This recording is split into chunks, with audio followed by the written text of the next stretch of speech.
My fiancé cheated with several men, including a sex offender, so I took revenge.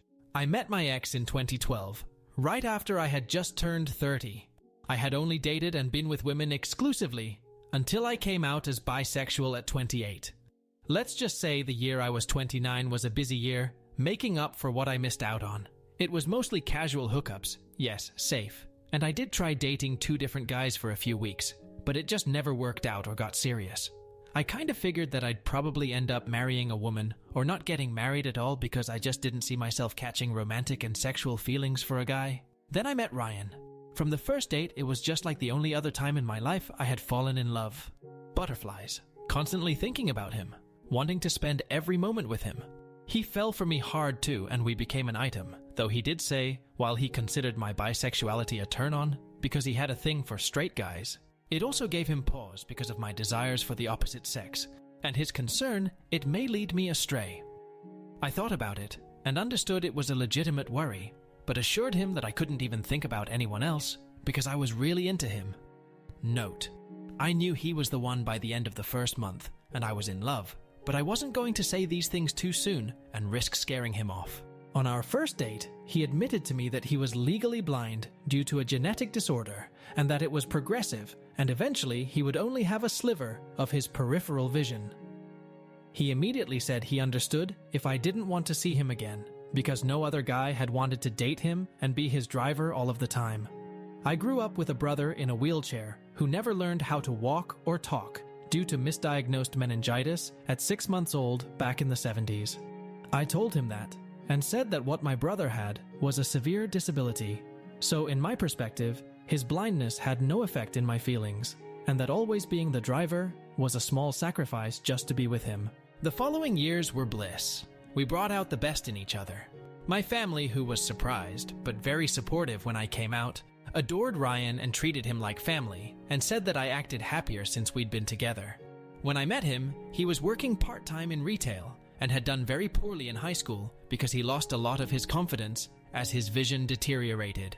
I told him that one thing I did insist on was that he do something with his life because he had too much to offer, and that I would help.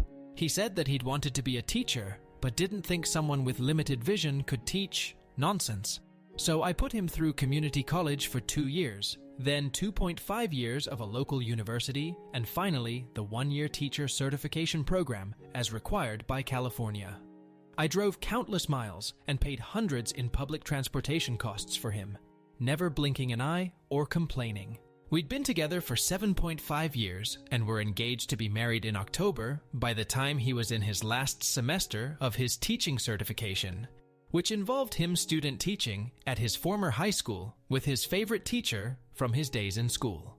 Then, the pandemic hit and schools closed. Fortunately, he'd had enough hours in the classroom that he would still qualify to be certified after the governor issued a waiver via executive order. On the 3rd day of the stay-at-home order in March, my life crumbled when I innocently found out he had cheated on me with an ex, all because he handed his phone to me to show me something on Instagram. I accidentally fat-thumbed the back arrow when he gave it to me, taking me back to a list of all his messages. I looked and recognized the name of his ex as the second message, dated a week ago. I clicked on it, and my heart sank. Directions to my house, pictures, dirty talk, and reassuring him not to worry about me because he had my location on my Find My Friends, just in case I came home from work.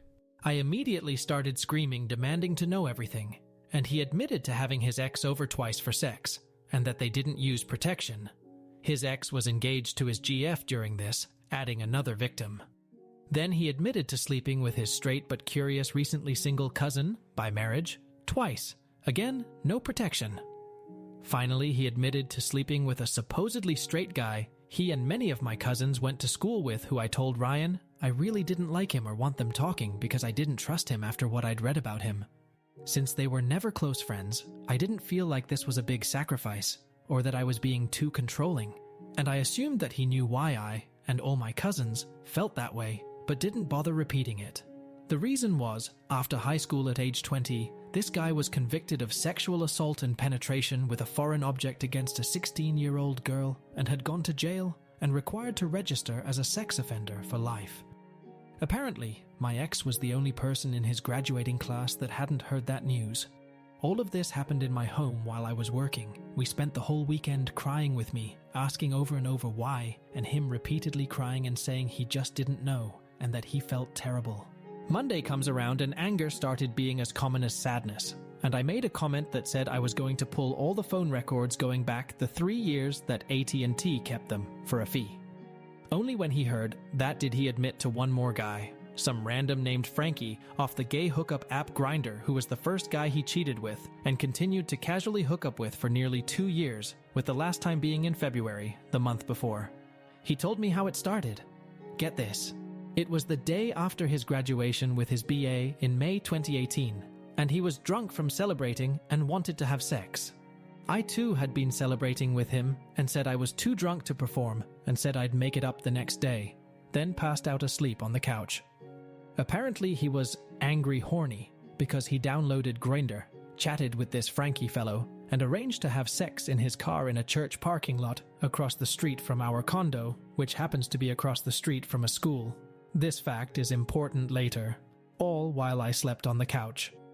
All the times they hooked up after that was again in my condo while I was working or visiting a friend for the night up the coast. He used to love going but started saying he couldn't occasionally because of homework and studying. I absolutely lost it, told him to get in the car, and I drove him to his family's house so he could tell them what he did, so they understood why he was moving back into their house. While he was in the house, I was in the driveway on the phone with AT&T, ordering the 3 years' worth of detailed call text logs, then made an appointment to be screened for STIs. I suspended his service until he could figure out how to pay for his own damn phone. Then I temporarily changed all his passwords on the social media accounts he cheated with, and to make sure he couldn't hide more evidence, so only I would have access to his cloud. We shared each other's passwords on his suggestions years before. I also called the bank and issued a stop payment on his final tuition check that I had sent to the certification program the week before and hadn't hit the bank yet.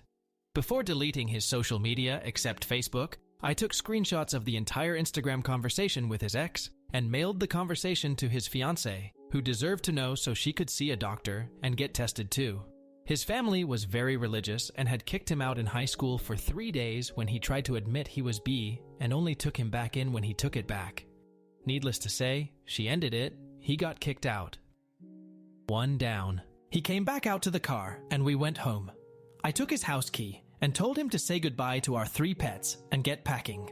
The entire time he packed, I studied those phone records to find out dates, times, and if there was anyone else he was leaving out. He answered every question I asked, and it was then that I discovered that the sex offender and he had only had oral sex in my home, and that the actual sex was in the same parking lot he screwed the Frankie guy in. The wheels started turning, and the next day, I walked over to the church and sure enough spotted a camera. I spoke to a secretary, sweet old lady, at the church and informed them about a registered sex offender having sex in their lot, and that not only was it a violation of his parole for indecent exposure, but that he was not allowed to be that close to a school, and I provided the date. I was in luck. They had a digital 2-year loop system that started deleting day by day after it had been retained for 2 years. It was April 2020, and he first cheated with Frankie in May 2018, and the sex offender was in April 2019. I told them I was filing a police report, and that probation would require a copy of it eventually. They said they would save the file and allowed me a thumb drive of both days to submit with my police report. Within a month, the sex offender was locked up again, 2 down. I also filed a police report against the Frankie guy. The police said it was a relatively minor infraction, but since it was across from a school playground and skate park, they would follow up, but there would be no jail time. I researched the hell out of Frankie and called him to confront him. He was smug and admitted to knowing about me the whole time. What he didn't know is that I had found out he had a job that required a security clearance, and he had several judgments against him, and collection agencies had been looking for him. Best dollar I ever spent on a data collection site. I didn't know why they couldn't find him, and just garnish his wages, but it ends up he was Hispanic, and had 2 last names, and was a junior. Plus he frequently by his middle name Francisco, Frankie for short. So he got lost in the paperwork confusion. I sent a letter to the collection agencies providing his employer and current location and contact info, and then sent a copy of the police report about misdemeanor indecent exposure, for which he pled guilty, and it was a fine with community service, not considered a sex crime. His wages did get garnished, but only for 2 paychecks because the misdemeanor was enough for him to lose his security clearance and get fired. 3 down. Then I contacted Ryan's family on his mother's side, pretending to be him from his Facebook account, making sure they knew he had fucked his cousin. It spread through the family like wildfire, and soon his cousin was contacting me because he couldn't get a hold of Ryan to ask why he would expose what they did. I just laughed and said you shouldn't screw your cousins, especially when they're engaged, and that he'd messed around in my house. So now it was my turn for payback. 4 down. Lastly, I had already stopped payment, but since he was so close to finishing, I was sure his family would bail him out and pay the university. Like I said, indecent exposure is usually a slap on the wrist type misdemeanor. However, I remembered some of the paperwork he signed to be a mandated reporter that you could lose teaching certification for documented acts of moral turpitude. I sent a copy of both police reports from the parking lot, with still shots from the security footage, clearly showing Ryan's face to the school district he'd been student teaching in, and a copy to the Commission on Teacher Credentials. 5th and final down. Admittedly, I did all this out of anger, but he shattered my sense of self-worth and made me incredibly bitter and untrusting after years of being generous and supporting him. Everywhere I looked in the town, I thought of Ryan and the cheating. I felt a terrible energy in my condo, knowing it all happened there. I stayed 9 months and watched all 5 of their lives self-destruct, then sold my condo, making a nice profit, and relocated to the PNW to start over. One thing that is sad is I found out just recently that his ex, whose fiancé broke up with him, ended up committing suicide several months after I moved. It is too bad that his family was so closed-minded to turn on their own son, but in the end, it's not my fault that he cheated on his fiancé by coming into my home at my fiancé's invitation to cheat. Suicide is never the answer to one's problems, and I hope the fiancé he cheated on doesn't blame herself and that only his family does, as they should. Update. Yes, I did seek therapy. This was 4 years ago, and after 18 months of therapy that didn't really help, I was referred to a newer therapy for PTSD called ketamine infusion therapy, and it was like magic. In 6 sessions over 3 weeks, I was relieved of all my pent-up anger and resentment, and actually able to trust and date again.